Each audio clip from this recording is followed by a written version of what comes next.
Olá, queridas! Tudo bem com vocês? Como é que vocês estão? Eu confesso que eu passo a semana ansiosa para chegar aqui nessa nossa próxima aula. Nós havíamos comentado de fazer então ali uma trilogia sobre a coragem, mas devido a algumas mensagens, né, algumas pessoas me procurando essa semana, eu gostaria de fazer aqui uma breve interrupção para que nós pudéssemos falar a respeito da culpa. E diga-se de passagem, nós mães, né, nós mulheres, temos essa tendência um pouco mais enraizada em nós, porque nós somos infinitamente mais sentimento do que os homens. Então, a culpa tem uma profundidade um pouco maior em nós, mas a culpa também nos paralisa.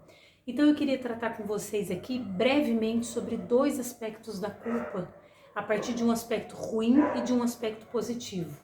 Tá joia? Vamos lá. A culpa, ela é sempre um sentimento que brota de uma emoção vivida. E na realidade, o que acontece? Ela brota a partir de uma percepção de que eu falhei, de que eu falei com algo, de que eu falei com alguém ou de que eu falei com mim mesma. Então essa falha provoca em mim uma culpa a partir de uma emoção, tá joia? Então vamos lá, a culpa ela tá sempre relacionada com algo do meu passado. Então a culpa ela me faz sempre voltar à minha história. A culpa me faz sempre voltar ao meu passado, a reviver aquilo que não ficou bem resolvido, ou diria até que ruminar aquilo que eu não dei conta de resolver naquele tempo, né? Um exemplo prático da culpa é quando nós pesamos um pouco a mão na correção dos filhos e isso nos custa, isso nos pesa. Por quê?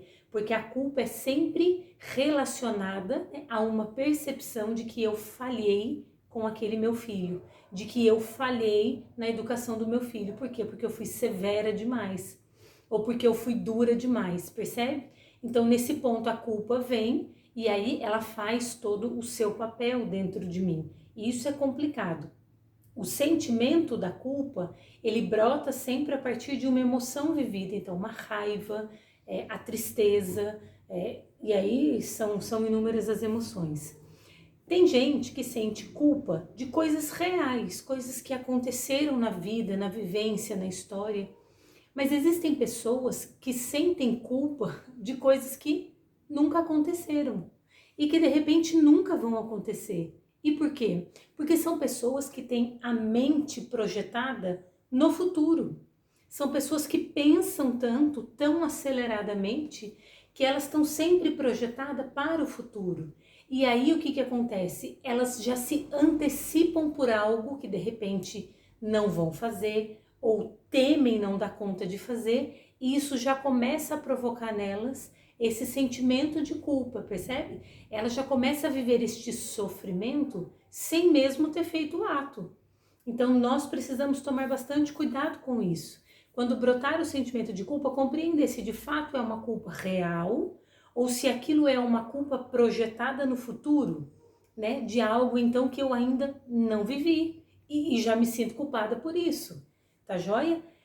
Mas também nós podemos pensar a culpa a partir de um outro ponto de vista, que seria a culpa como um complexo, conforme eu citei acima, né? Que é aquela culpa de algo que realmente eu fiz e de algo que realmente pesou, ou aquilo que nós podemos chamar de luz da consciência. Então, aquela culpa que vem para quê? Para iluminar a minha consciência. Isso tem muita diferença. Por quê? Porque a culpa gera em mim uma tristeza. E essa tristeza, quando manifesta, importante aqui que nós saibamos que a tristeza, ela é uma paixão da alma. Então, quando a tristeza é manifesta em mim e ela é sincera, ela provoca em mim aquilo que nós chamamos de contrição verdadeira ou um desejo de reparação. Então, o que eu queria aqui para finalizar, né, para ser breve com vocês, é dois âmbitos da culpa muito importante. Primeiro é aquilo que nós chamamos da culpa psicológica, da culpa neurótica, que é o quê? Que é aquela culpa real, de algo real, concreto que aconteceu, mas que me paralisa. Porque eu olho para aquilo e eu não tenho uma ação de mudança. percebe? Aquilo não tem assim, não toma dimensões mais profundas dentro de mim, mas ela fica naquele âmbito sempre de me sentir culpada, como se eu tivesse sempre com o dedo apontado sobre mim. E aí então eu não consigo promover o quê? Atos de mudança na minha vida, na vida dos meus. E aí eu paraliso, a coisa não caminha. Então isso nós chamamos de culpa psicológica, culpa neurótica. E por um outro lado e por um outro aspecto, nós temos então aquilo que nós chamamos de culpa ontológica. E o que vem a ser a culpa ontológica? Esta culpa ontológica, veja bem, é aquela culpa que me leva à contrição verdadeira. É aquela culpa que, a partir da tristeza, provoca em mim um desejo de reparação autêntico por aquilo que eu fiz. Então vamos aos exemplos, né? Fui corrigir o meu filho, fui dura demais com o meu filho e percebo que excedi na correção. Esta culpa me pesa.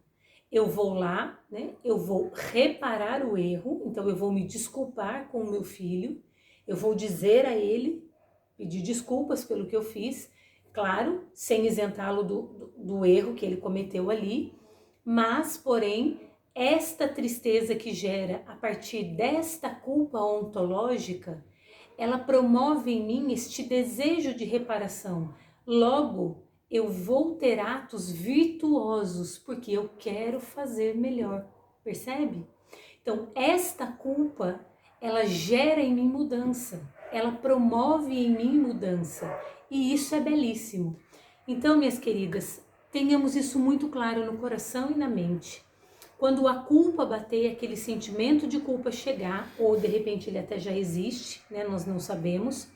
Identifique se de fato é uma culpa psicológica, se é uma culpa ontológica, ou se é uma culpa projetada no futuro, de algo que vocês não têm. O que nós precisamos fazer na nossa vida é trazer um sentido ao nosso sofrimento. E não sofrer por sofrer, porque o sofrimento por si só, ele é desespero. E a culpa gera em nós muito sofrimento. Então, quando eu compreendo o meu sofrimento, quando eu compreendo a minha dor, eu sou capaz de dar a ele um sentido. E o sofrimento, quando vivido com sentido real, concreto, aí sim, ele faz de nós mulheres novas. Ele faz de nós esposas novas. Ele faz de nós mães novas, transformadas e que realmente crescem na vida espiritual, crescem na vida cotidiana, crescem no amor, crescem nas virtudes. Tá joia? Então, para esta aula desta semana, peço desculpas aí por ter interrompido esta nossa trilogia da coragem. Vou voltar lá, não se preocupem, tá joia? E dizer para vocês que eu achei muito pertinente esse tema nessa semana, devido às pessoas que me procuraram, né? E acredito que boa parte delas aí estejam na comunidade conosco. E também, gente, cá entre nós, né? É um tema bastante propício na nossa realidade do dia a dia. Quantas de nós mães não sofremos com a culpa, não é mesmo? Então, vamos adiante, não podemos parar, força e coragem, caminhamos juntas. Então, só para relembrar, na última quinta-feira desse mês, nós teremos a nossa primeira aula ao vivo da comunidade, tá joia? Será então uma aula direcionada, porém uma aula aberta para que vocês também possam aí manifestar as suas dúvidas, os seus dizeres, enfim, aquilo que cada uma traz. Tá joia? Fiquem com Deus, força e coragem, vamos adiante!